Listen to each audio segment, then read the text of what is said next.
புது நம்பிக்கை புன்னகையோடு மலர்ந்ததே. புத்தம் புதிய புத்தாண்டு புதிதாய் என்று பிறந்ததே. பூவுலகில் புது நம்பிக்கை புன்னகையோடு மலர்ந்ததே.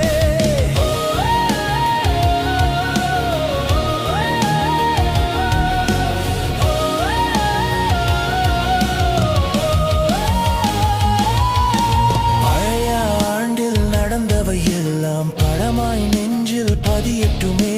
தீயவை தன்னை தீயிலிட்டு நல்லவை மட்டும் நிலைத்திட நாளும் முயற்சிகள் செய்திடுவோம்.